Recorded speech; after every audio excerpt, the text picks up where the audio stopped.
আপনি চাচ্ছেন আপনার শত্রুকে ঘর ছাড়া করতে। আপনি আপনার শত্রুকে তার ঘর বাড়িতে থাকতে দিবেন না, এটি আপনি চাচ্ছেন। আপনি চাচ্ছেন আপনার শত্রু যেন তার ঘর বাড়ি রেখে পালিয়ে যায়।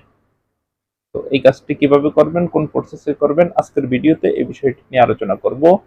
খুবই শক্তিশালী এবং খুবই গুরুত্বপূর্ণ একটি টোটকা দেব। অনেক সময় আমরা শত্রুদের যন্ত্রণায় থাকতে পারি না, শত্রুদের যন্ত্রণায় টিকতে পারি না। তো আপনি আপনার শত্রুকে ঘর বাড়ি ছাড়া কিভাবে করবেন, সম্পূর্ণ বিষয়টি আজকের ভিডিওতে দেখাবো। তাই ভিডিওটিকে না টেনে একটু শেষ পর্যন্ত দেখার চেষ্টা করবেন। ভিডিওটি শুরু করার আগে সংক্ষেপে কিছু কথা বলি। টিকটকে কখনো আমি আমার কোনো ভিডিও ছাড়ি না, টিকটকে আমার কোনো অ্যাকাউন্ট নেই। কিছু প্রতারক চক্র আমার ভিডিওগুলোকে টিকটকে আপলোড করে আপনাদের সাথে বিভিন্ন রকম প্রতারণা করে। প্রতারক চক্র থেকে সাবধানে থাকতে স্ক্রিনে দেওয়া 3355 নাম্বারে ভিডিও কল দিয়ে কনফার্ম হয়ে আমাকে দেখে তারপর কাজ দিবেন। চলুন কথা না বাড়িয়ে ভিডিওর মেইন আলোচনায় আসতে পারি। দর্শক, শত্রুর যন্ত্রণায় বাড়িতে থাকতে পারেন না। মনে করেন আপনার বাড়িতে অনেকগুলো ঘর বাড়ি আছে, আপনি যে কোনো একটা বাড়িতে বসবাস করেন, কিন্তু আপনার শত্রু আপনাকে এত পরিমাণ যন্ত্রণা দিচ্ছে, এত পরিমাণ জ্বালাচ্ছে, আপনি শত্রুর যন্ত্রণায় বাড়িতেও থাকতে পারেন না। আপনাকে পারিবারিকভাবে, সামাজিকভাবে হেনস্থা করে। অনেক সময় হয় কি, শত্রু আপনার উপরে উপরে একেবারে ভালো, আপনার সাথে একেবারে মিশতেছে, একেবারে খাচ্ছে, আপনি কিন্তু বোঝেন যে এই লোকটা আপনার ক্ষতি করতেছে, কিন্তু সে এমন ভাবে আপনার সাথে অ্যাক্টিং করে, এমন ভাবে থাকে। এরকম শত্রু কিন্তু কম বেশি সবার জীবনে থেকে থাকে। মানে এমন ভাবে আপনার সাথে অ্যাক্টিং করবে, এমন ভাবে থাকবে, আপনি বুঝতেও পারবেন না এরকম আপনার শত্রু আপনার কোনো ক্ষতি করছে, কিন্তু সে অ্যাক্টিং এমন ভাবে করবে সে আপনার বন্ধু। এমন শত্রু কিন্তু অনেক সময় আপনার অনেক সময় আপনার আত্মীয় স্বজনের ভিতরেও থেকে থাকে, বা আপনার নিজস্ব লোক, একদম কাছের লোক, তারপরেও আপনি ধরতে পারেন না।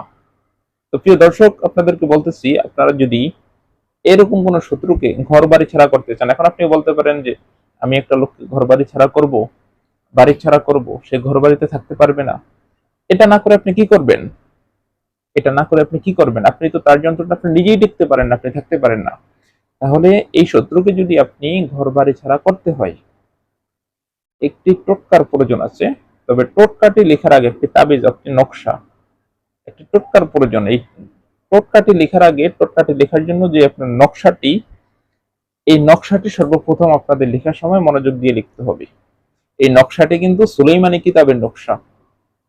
পৃথিবীতে যত নকশা এসেছে এটা কিন্তু সুলাইমান সালামের যুগ থেকে এসেছে, এবং এগুলো কিন্তু সুলাইমানি কিতাবের নকশা। বাকি বিস্তারিত কিছু বলবো না কোন কিতাব থেকে আসছে, কারণ ভিডিওতে তো অনেক কিছু বলা যায় না চাইলেও। তো আপনার টোটকাটি লেখার আগে, টোটকাটি লেখার জন্য যে নকশাটি অঙ্কন করবেন, নকশাটি লেখার সময় খুব মনোযোগ সহকারে অঙ্কন করতে হবে, এবং নকশার ভিতরে যে চালগুলো থাকবে, এই চালগুলো খুব ভালোভাবে অঙ্কন করবেন, ভালোভাবে লিখবেন। লিখার পরে টোটকাটি কিসের উপরে লিখবেন, কোন প্রসেসে লিখবেন, সম্পূর্ণ বিষয়টি আমি টোটকাটি লিখার পরে, বা টোটকাটি কোন নিয়মে লিখবেন ওটি করার পরে আমি আপনাদেরকে জানিয়ে দিচ্ছি। একটু ধৈর্য ধরেন। আপনার শত্রুর ঘরবাড়ি ছাড়া করার জন্য এই তাবিজটির প্রয়োজন আপনার। যে তাবিজটির মাধ্যমে আপনি আপনার শত্রুকে ঘরবাড়ি ছাড়া করবেন, সেই জন্য নিজের ঘর বাড়িতেও থাকতে না পারে, এটা আপনি যে তাবিজটির মাধ্যমে করবেন সেই তাবিজটি হচ্ছে এটি। তাবিজটি এখানে যেভাবে দেখতে পাচ্ছেন হুবাহু ওরকমভাবেই অঙ্কন করতে হবে আপনাদের। তাবিজটি অঙ্কন করার পূর্বে নকশাটি প্রথমে গোল করে এটি অঙ্কন করে নেবেন। এই গোল দাগটা যেন আঁকা বাঁকা না হয়। অঙ্কন করার পরেই এটা লেখার আগে, এই নকশাটি লেখার আগে আপনারা তাবিজের মূল চাল উপরে 13, দেখেন নিচনেও 13, হুবাহু একদম বরাবর 13 লিখবেন। এপাশে 21, এপাশে 21, সুন্দর করে লিখে চালগুলো আগে বসিয়ে নেবেন। বসিয়ে নেওয়ার পরে তারপরে মাঝখানে চালটা লিখবেন। তাবিজের মূল নকশাটা এখানে লিখবেন। নকশার ভিতরে যে চালগুলো আছে এগুলো সুন্দরভাবে, এখানে যেগুলো আছে সুন্দরভাবে লিখে নেবেন। লিখে নেওয়ার পরে নকশাটির উপরে একটা জিনিস খেয়াল করেন, শত্রুর নাম, শত্রুর মা এবং বাবা উভয়জনের নাম এখানে লিখবেন। এই তাবিজটাকে লিখতে হবে আপনি শত্রুর কাপড়ের উপরে, অর্থাৎ যেই কাপড় শত্রু জীবনে একবার হলেও ব্যবহার করছে, যে শত্রুটাকে আপনি ঘর বাড়ি ছাড়া করবেন, ওই শত্রুর কাপড়ের উপর আপনি লিখতে হবে তাবিজটাকে। আদার্স অন্য কোনো কিছুর উপরে লিখলে হবে না। তো তাবিজটাকে লেখার পূর্বে আপনি নকশাটি অঙ্কন করবেন যখন, এবং তাবিজটিকে লিখবেন যখন, চালগুলো যখন বসাবেন, খুবই মনোযোগ দিয়ে, খুবই মনোযোগ দিয়ে আপনার কাজগুলো করতে হবে। যদি এটা লিখতে গিয়ে কোনো রকম কোনো আপনার ভুল হয়ে যায়, সেটা তাবিজের নকশার ভিতরে বা চালের ভিতরে বা অন্য কোনো কিছুর ভিতরে কোনো রকম কোনো ভুল হয়ে যায়, তাহলে কিন্তু আপনার কাজটা হবে না।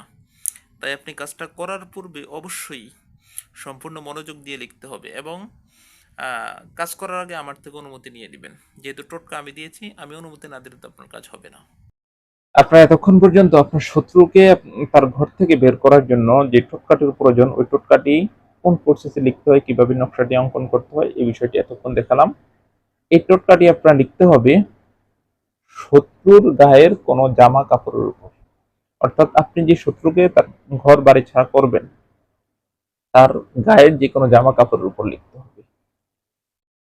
লেখার পরে শত্রুর গায়ের যে কোনো একটা অঙ্গ, অর্থাৎ সেটা শত্রুর মাথার চুল হতে পারে, শত্রুর নখ হতে পারে, অথবা অন্য কোনো কিছু, সুন্দর করে ওই টোটকাটার ভিতরে, যে টোটকাটা আপনি লিখেছেন টোটকাটার ভিতরে দিয়ে দিবেন। টোটকাটার ভিতরে দিয়ে তাবিজের মতো করে এই টোটকাটাকে পেঁচিয়ে নেবেন। তাবিজের মতো করে যখন আপনি টোটকাটাকে পেঁচিয়ে নেবেন, সুন্দরভাবে কিন্তু পেঁচিয়ে নেবেন, খুবই ভালো করে। আমি কথাগুলো বলে একটু মনোযোগ দিয়ে শোনেন।